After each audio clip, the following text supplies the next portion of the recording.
द्विगुर एक वचनम, द्विगु समास जो है, हाँ हाँ हाँ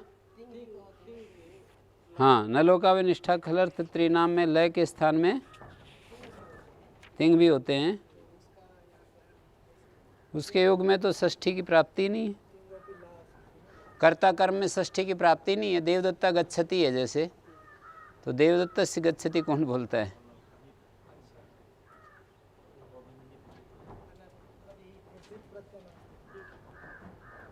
कर्तृकर्मणो कृति जो है, जहाँ षष्ठी प्राप्त है अनभिहित कर्ता कर्म में,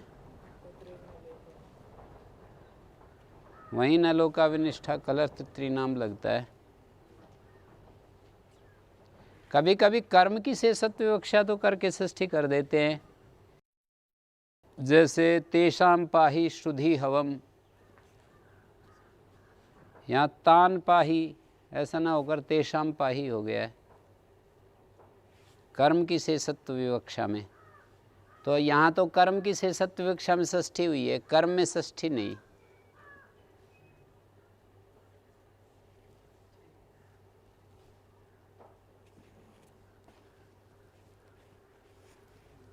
आखिरी सूत्र में हित योगे चतुर्थी वक्तव्य 2, 3, 13 नंबर सूत्र क्या था?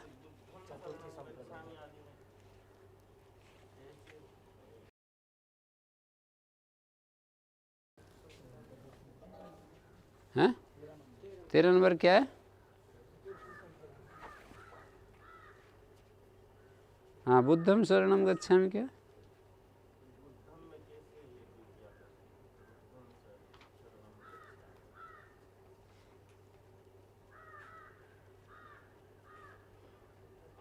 आत्मानं शरणं गच्छामि, बुद्धस्य शरणं गच्छामि। संबंध अभेद विवक्षा कर ली बुद्ध और शरण की। आशिषीतिकम या आयुष्यम देवदत्तस्य तपा, यहाँ आशीर्वाद नहीं, देवदत्त का तप जो है ना आयु के लिए हितकारी है, ये आशीर्वाद नहीं है ना, कोई हम इच्छा प्रकट नहीं कर रहे। देवदत्त का तप आयुष्य हो, हाँ, यहाँ पर हितम देवदत्ता, हितम देवदत्तस्य, हित योगे चतुर्थी वक्तव्य जो वार्तिक है, अनाशीसी चरितार्थ है। आशीर विषय में हित योगे पी अनेन विकल्पेन भाव्यम, आशीर विषय होगा तो यही सूत्र लगेगा, अनाशीर विषय में वो वार्तिक लगेगा। गोभ्यो हितम अरोचकिने हितम, गोभ्यो हितम अरोचकिने हितम।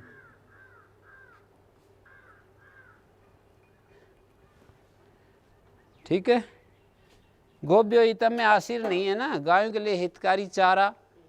अब यहाँ आशीर क्या है? तो अनाशीर विषय में वो वार्तिक, और आशीर विषय में ये सूत्र देवदत्ता हितम देवदत्त से हितम, 2 बन गए। द्विगुर एक वचनम, द्विगु समास एक पद होता है। एकस्य वचनम एकस्य अर्थस्य वाचको भवति, यहाँ वच धातु से कर्ता कारक में ल्युट है। कर्ता कारक में ल्युट का मतलब वाचक, एक अर्थ का वाचक होता है। द्विगु समास एक अर्थ का वाचक होता है। हैं? भाव में होगा तो वचन का मतलब बोलना, एक अर्थ का वाचक होता है। कर्ता में ल्युट है, कृत्य लुटो बहुलम से।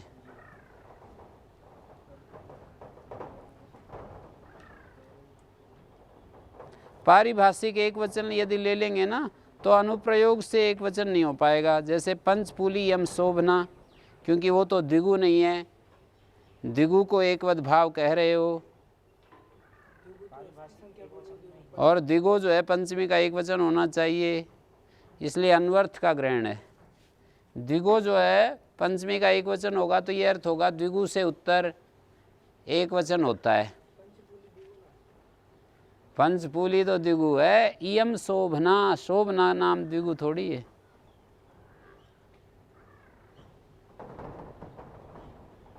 पंचपूली इयम शोभना, जो इयम शोभना बोला ये द्विगु नहीं है। तद अनेन प्रकारेण द्विगुर्थ से एकवद भाव विधीयते। द्विगुर्थ को एकवद भाव विधान कर रहे हैं। द्विगुर्थ एकवद भवति समाहार द्विगुश्चेदम ग्रहणम नान्यस्य। द्विगु जो होता है कितने प्रकार का होता है? एक समाहार द्विगु होता है, एक तद्धितार्थ द्विगु होता है, एक उत्तर पद परे रहते द्विगु होता है। 3 प्रकार का है। उनमें से समाहार द्विगु का ही ग्रहण है। पंचपूला समाहरिता, ये जो समाहार शब्द है ना, इसको यदि कर्मवाच्य में बनाएं तो पंचपूला समाहरिता विग्रह होगा। भाववाच्य में बनाएं तो फिर पंचानाम पूलानाम समाहार होगा। भाववाच्य में यदि समपूर्वक आंगपूर्वक ह्री धातु से समाहार शब्द बनाएं तब तो समाहार पंचानाम पूलानाम समाहार ऐसा विग्रह होगा। हैं? समपूर्वक आंगपूर्वक ह्री धातु से घय है ना, सम और आंग 2 उपसर्ग हैं, ह्री धातु से घय प्रत्यय। कर्मवाच्य में बनाएंगे तब तो समाह्रियते इति समाहारा। भाववाच्य में बनाएंगे तो समाहरणम समाहारा। जैसे पच धातु से घय प्रत्यय यदि कर्म में बनाएंगे तो पच्यते इति पाक है, भाव में बनाएंगे तो पचनम पाक है या पक्ति पाक है, या तो पचनम पाक है या पक्ति पाक है, ऐसे बोलेंगे। और कर्म में करेंगे तो पच्यते इति पाक है। करण में करें तो फिर अनेन आ जाएगा, नियते अनेन इति नयनम, अनेन आ जाता है। संप्रदान में करें तो अस्मयी आ जाता है, जैसे दीयते अस्मयी इति दाश, दास्यते अस्मयी इति दाश। अपादान में करें तो अस्मात् आ जाता है, बिभेति अस्मात् इति भीम। अधिकरण में करें तो अस्मिन आ जाता है, आस्यते अस्मिन इति आसनम। शय्यते अस्मिन, भाव थोड़ी अधिकरण है ये, शय्यते अस्मिन इति शयनम। हैं?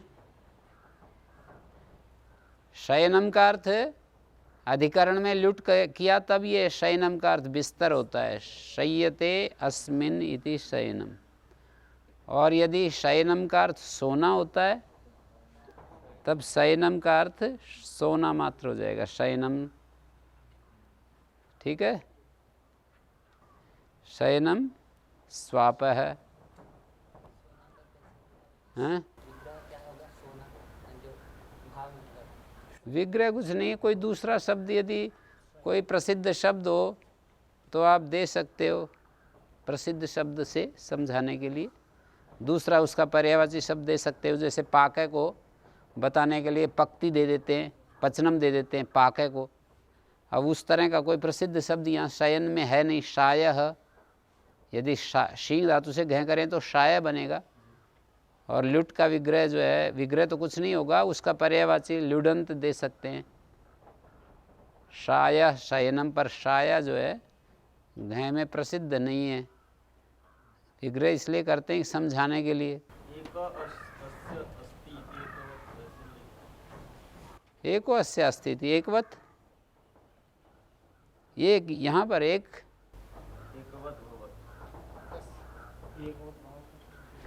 न एक इव भवति, वती है। प्रसिद्ध शब्द से बताते हैं। ठीक है, शयनम का सोना भी होता है, शयनम माने जिस पर सोया जाता है, बिस्तर। आसनम का बैठना भी होता है, और आसनम माने जिस पर बैठा जाता है। ये आसन जो है इसको भी कहते हैं। हैं?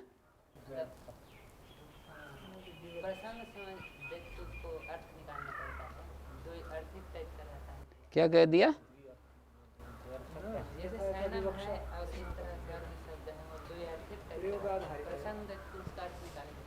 हाँ, उस शब्द का अर्थ उसमें प्रयोग हो रहा हो, जैसे आसन का मतलब आसन भी होता है ये, और आसन माने बैठना भी होता है।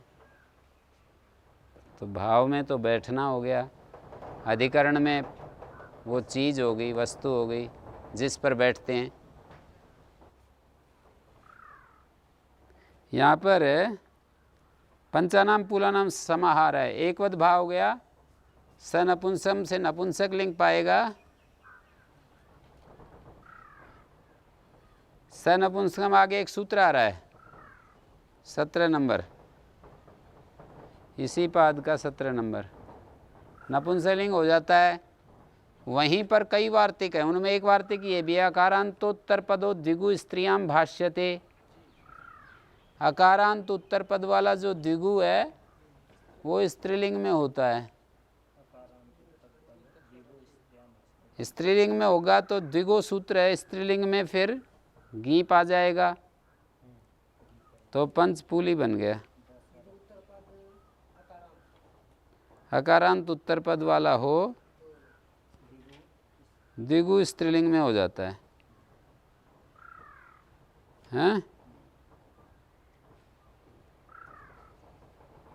दिग्वर्थस्य एकत्वाद अनुप्रयोगे भी एक वचन भवति। दिग्वर्थ के एकत्व होने से अनुप्रयोग में भी एक वचन होता है।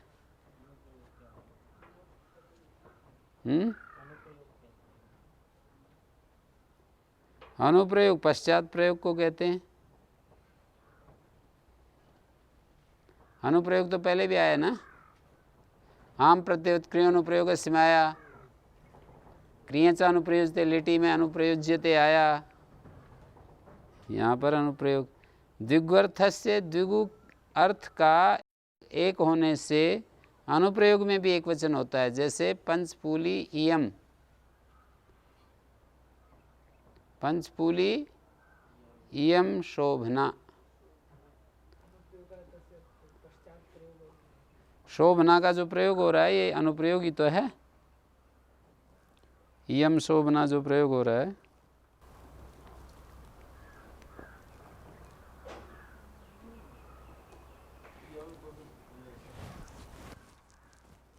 इयम तो शोभना का विशेषण है, इयम शोभना ही अनुप्रयोग है।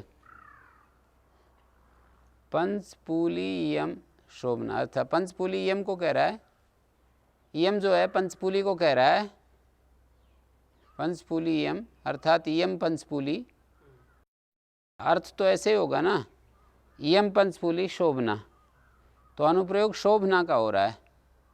इयम इसका विशेषण है पंचपूली का। आर्थिक दृष्टि से मतलब इसको अर्थ की दृष्टि से देखेंगे ना, अर्थ के एक होने से यम शोभना पंचपूली, यम पंचपूली शोभना, यम शोभना पंचपूली।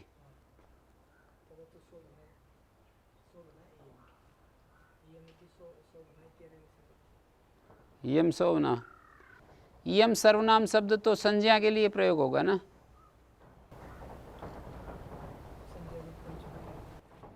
हाँ,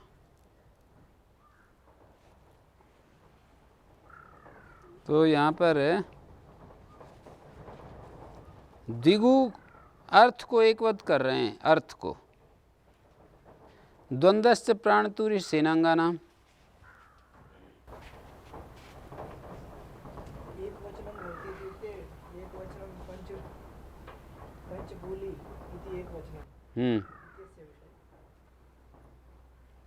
एक वचनम का मतलब एक वत, एक अर्थ के समान।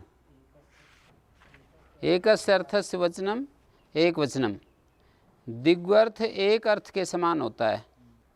ठीक है। पंचपुली ये द्विगुर्थ है तो एक अर्थ के समान होता है। द्वंद्वस्य प्राणतूर्य सेनांगानां होती थी कथं जातं अत्र तु तथा नास्ति। यत् अस्माभिः भेदः कृतः यत् एकवत् भवति अत्र समाहारे कथं जातं? 3 प्रकार का समाहार बता दिया शुरू में ही। यहाँ पर समाहार द्विगु का ग्रहण है व्याख्यान से, और दूसरे द्विगु नहीं लिए जाएंगे, उसी को एकवत भाव होगा। हाँ, व्याख्यान क्या होता है? सूत्र का ही विस्तार होता है, उदाहरण प्रत्युदाहरण शंका समाधान, इनका नाम व्याख्यान है। सूत्रों के उदाहरण, सूत्रों के प्रत्युदाहरण, ये सारा व्याख्यान होता है। एतत् समुदितं व्याख्यानं भवति, उदाहरणं प्रत्युदाहरणं वाक्याध्यारश्च। वाक्य का अध्यार करते हैं, उदाहरण देते हैं, प्रत्युदाहरण देते हैं, ये सारा व्याख्यान ही तो है। द्वंद्वश्च प्राणतूर्य सेनांगानां, जो द्वंद्व समास है उसके ये भेद बताए। प्राण्यंग, अंग शब्द का सबके साथ संबंध है। प्राण्यंगानाम, तूर्यांगानाम, सेनांगानाम, इनका जो द्वंद्व समास है वो एकवद होता है।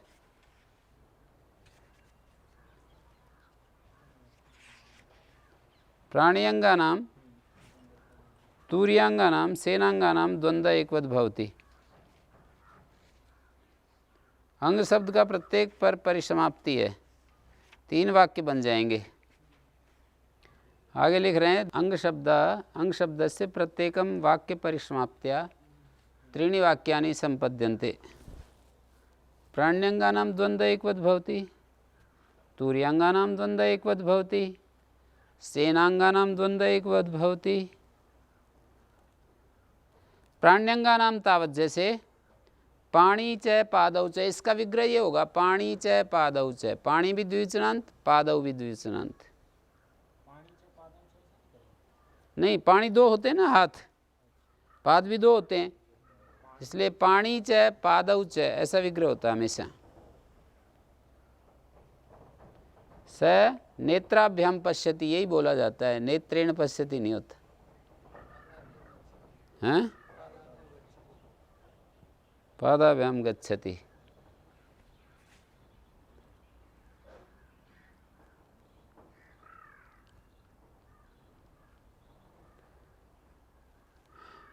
शिरोग्रीवम, ये प्राणियांगी तो हैं, पाणी और पाद, सिर और ग्रीवा, इनका एकवद होकर के ग्रीवा को ह्रस्व नपुंसक के प्रातिपदिक से ह्रस्व हो जाएगा, क्योंकि एकवद भाव होने के बाद शिरश्च ग्रीवा च शिरोग्रीवम, एकवद भाव होने के बाद स नपुंसकम, जिसको एकवद भाव करते हैं उसका नपुंसक लिंग हो जाता है। नहीं, एकवद भाव जिसको करते हैं वो नपुंसक लिंग होता है, फिर ह्रस्व नपुंसक के जो नपुंसक लिंग में वर्तमान प्रातिपदिक है उसको ह्रस्व हो जाता है। शिरोग्रीवम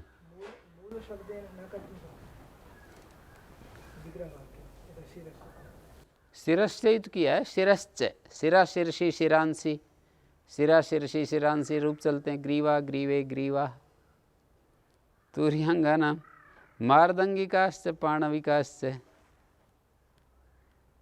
मृदंग बजाने वाला, पणव बजाने वाला, वाद्य, तूर्यांगानाम वाद्यांगानाम।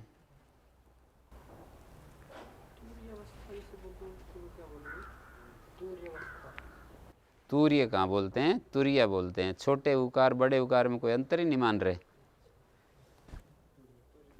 तुर्यावस्था चतुर्थ अवस्था, तू छोटा होता है, ये तूर्य शब्द है। यहाँ पर अंग शब्द उपकारकवाची है और पूर्व और उत्तर में अवयववाची है। जैसे प्राणी तूर्य सेनांग, प्राणी के साथ में और सेना के साथ तो अवयववाची है। प्राणी अवयवा नाम और सेना अवयवा नाम।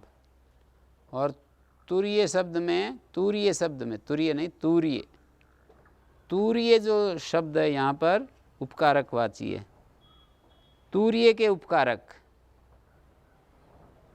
तूर्यांगा नाम, तूर्य उपकार का नाम। जो वाद्य होते हैं ना, उनका वो उपकार कर रहे हैं किसी दूसरे का। तूर्य उपकारक हैं किसका? जो व्यक्ति है उसका, बजाने वाले के उपकारक हैं ये।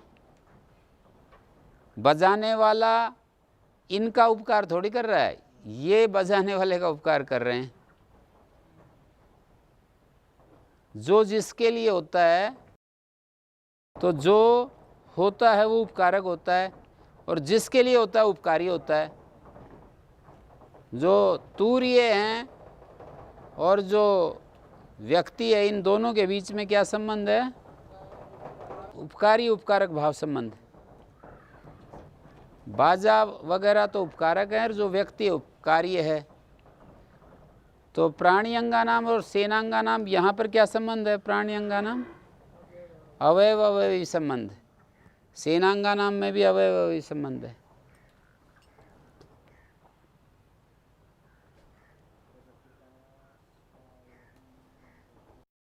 यहाँ तो केवल प्राणी अंगवाची शब्द लिए गए हैं, यहाँ अवयवी नहीं लिया गया। जैसे रथिकाश्वारोहम अवयवाची हैं, रथिक और अश्वारोह। रथिक भी सेनांग है और अश्वारोह भी सेनांग है। रथिक पादातम, रथिक भी सेनांग है, पादातम भी सेनांग है। वीणावादक परिवादकम, ये जो है रथ थोड़ी देख रहे हैं, रथिक देख रहे हैं। सेनांग जो है ना, रथ नहीं है, रथिक को ले रहे हैं। सेना के अवयववाची शब्दों का, सेना के अवयव रथिक, पादात, अश्वारोह। प्राण्यंगा नाम पाणीपाद, प्राणी के अवयववाची जो शब्द हैं, प्राणी के अवयव है ना, पाणी और पाद, शिर और ग्रीवा, ये प्राणी के अंगवाची शब्द हैं। तूर्यांगा नाम मार्दंगिक पाणविकम, वीणावादक परिवादकम। सेनांगा नाम रथिकाश्वारोहम, रथिक पादातम। हस्ती अश्वादिषु परत्वात् पशुद्वंद्वे विभाषा एकवत् भवति। हस्ती अश्वादि में परत्व से पशुद्वंद में विकल्प से एकवद होता है। हाँ?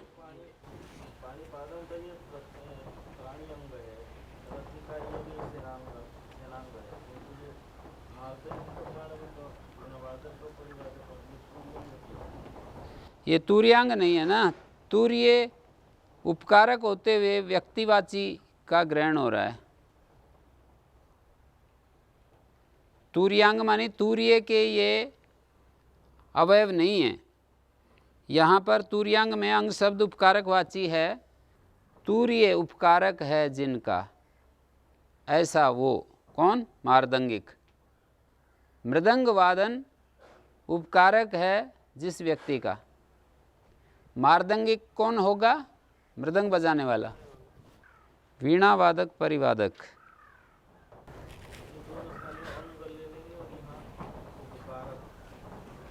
हाँ, पद्मंजलि में लिखा भी है।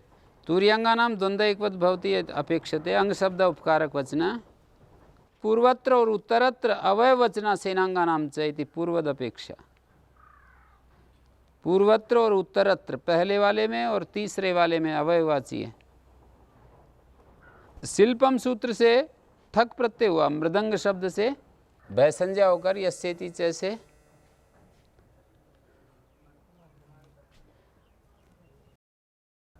मार्दंगिक पाणविक, पणव, ये अलग अलग वो वाद्य हैं।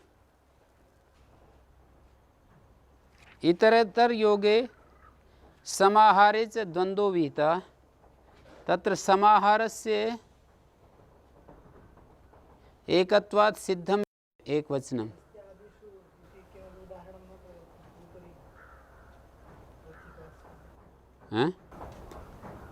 इत्यादिषु मतलब है ना, जैसे 3 हैं ये प्राण्यंग के उदाहरण पाणिपाद हो गए, तुर्यांग के मार्दंगिक पाणविक हो गया, सेनांग के रथिक अश्वारोह हो गया, सेनांग जो है ना रथिक पादातम हो गया, हस्ती और अश्वादी, हस्ती अश्वादिषु आगे आ रहा है ना, कौन सा सूत्र, व्यवसाय वृक्ष मृग तृण धान्य व्यंजन पशु शकुन न्यस्व वड्व पूर्वापराधरोत्तराणाम, तो उस सूत्र में हस्ती अश्वादी आया ना, परत्व से पशुद्वंद विभाषाया भवितव्यम। जैसे ये सूत्र तो एकवद भाव करवाए और विभाषा वृक्ष मृग सूत्र से विकल्प से एकवद भाव हो, तो कौन सा सूत्र कार्य करेगा? तो इसका उत्तर देते हैं परत्वात् पशुद्वंदे विभाषाया एकवद भवति। विभाषा वृक्ष मृग सूत्र लगेगा, एक बार एकवद भाव होगा, एक बार नहीं होगा।